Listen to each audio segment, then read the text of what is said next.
Good evening সবাইকে। আপনারা সকলে কেমন আছেন? আশা করছি সবাই অনেক ভালো আছেন।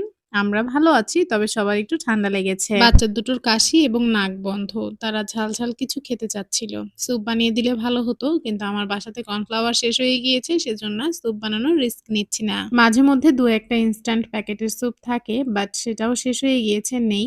আমি ভাবলাম যে ওদের জন্য ঝাল করে ভেজিটেবল ম্যাগি বানিয়ে দিই। প্রথমেই আমি কয়েক রকমের সবজি কেটে নিয়েছি। আমার বাসাতে যেগুলো এভেলেবেল ছিল সেগুলোই আরকি।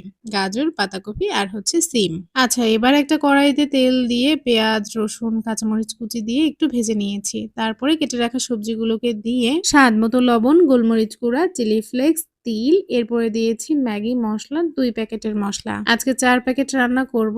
এমনভাবে রান্না করছি যেন রাতের খাবারটাও হয়ে যায়। আচ্ছা, এরপরে টমেটো সসও দিয়েছিলাম, দিয়ে একটু ভেজে নিয়েছিলাম। তারপরে পরিমাণ মতো পানি এড করেছি। পানি এড করার পরে ৪ প্যাকেট নুডলস দিয়েছি। বাকি ২ প্যাকেট যে মসলা ছিল সেটাও দিয়ে দিয়েছি। ওপর দিয়ে একটু বাটার দিয়ে দিয়েছি, কারণ বাটারের ফ্লেভারটা আমার খুবই ভালো লাগে। ঢাকনা দিয়েই ৪ মিনিটের মতো রান্না করে নিয়েছি। এই যে দেখতেই পাচ্ছেন কতটা লোভনীয় হয়েছে আমার ভেজিটেবল ম্যাগি।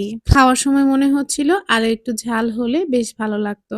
অবশ্য বাচ্চারা খেতে পারতো না। আজকের মতো এখানেই বিদায় নিচ্ছি। পরবর্তী ভিডিওতে কথা হবে। তত সময়ের জন্য ভালো থাকবেন।